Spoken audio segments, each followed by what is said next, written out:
everyone, Taryn here, back with some Free-to-Play Unlimited. After a long hiatus, I hope you guys had an amazing holiday, but how about we get back to those games and news that we all love?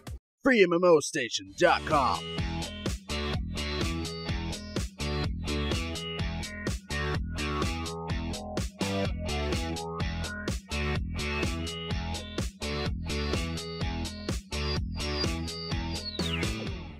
Free-to-Play Unlimited. TERA players will soon be making amazing castles in the skies after the next major content update coming February 24th. This will be the first major update since the first expansion, Fate of Va'ruun. You'll get to claim the castle in the clouds via the new Sky Castle system, and the update will also focus on guild rewards and group content, including a new 5-on-5 PvP battleground, Champion Skyring Mark V, and a new airship dungeon, Skycruiser Endeavor. Dreadspire, a new dungeon instance, is expected to launch in March 2015, and the studio already teased us with a new class for some time this year, a gun-toting class which we predict is the Arcane Engineer that was recently released in the Korean version. Capcom recently announced Dragon's Dogma Online based on the underrated game, but once again, it looks like the West isn't going to be getting in on any of the action. Dragon's Dogma Online is going to be a free-to-play MMO, but Capcom already said that they don't have plans to release it in the West. This game is in development for PC, PlayStation 4, and PlayStation 3, and is scheduled for 2015, featuring an open world that will be expanded through regular updates. The first trailer shows just how promising it looks, including the Monster Hunter kind of bosses that we'll get to fight. Well, they'll get to fight, you know, Japanese players. Sadly, not us in the West. Runewaker, the Runes of Magic and Dragons Prophet developer, just revealed a third Diablo-like MMORPG. Emberguardi is the name of the game and is an isometric hack-and-slash-action RPG that will be facing heavy competition from the likes of Lost Ark and Lineage Eternal Twilight Resistance. Emberguardi includes randomized dungeons, something as described as a highlight of the game, and currently there are 4 playable classes. Development is said to be at 80% at this point, and there are talks of finding an English publisher, so there's still hope for Western players. Petroglyph, a studio comprised of members that worked on the Command & Conquer series, is working on Victory Command, a new RTS. This game is in fact a reworking of the Victory game that was pitched in Kickstarter, but ultimately failed to reach its ambitious goal of $700,000. The studio didn't give up and is now developing the game in partnership with NeoAct, a South Korean developer responsible for the MOBA Chaos Online. Victory Command offers 5v5 battles and over 30 unit types.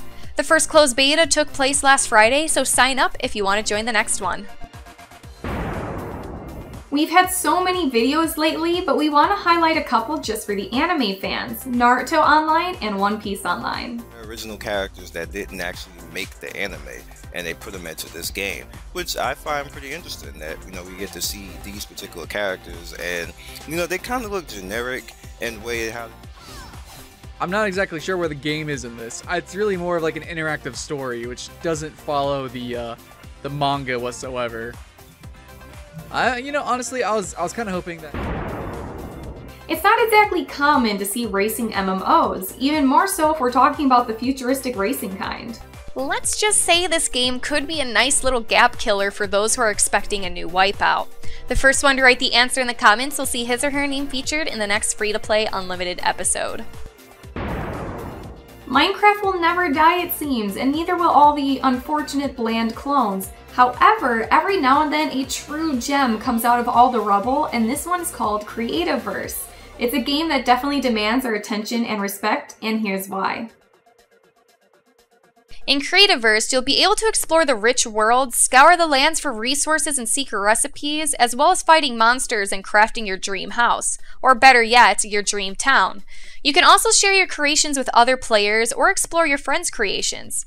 Okay, nothing new so far, but it's in the execution that Creativerse shines, even in its current alpha state. It already features an impressive amount of content, and the more you play, the more you discover new stuff that will keep you hooked in the game and further distance it from a simple Minecraft clone. It also helps that it looks great, and the extensive crafting system has a real progression feel to it. Combat is fun, and overall it feels like a game with endless possibilities, which is our biggest compliment we can give to a sandbox game. Creativerse is in Steam Early Access, but it will be free to play at launch. Alright, my loves, that's it for this week. I hope you guys enjoyed the show. I'll make sure to see you guys next time, and don't worry, I promise it won't be nearly as long. Bye! Fear power! Terra players will soon be making amazing castles in the skies after the next major content update. Terra players will what's a stoon? Rune Waker, the Runes of Magic and Dragons Prophet developer, has just revealed. Alright, my loves, that's it for this week. That's it.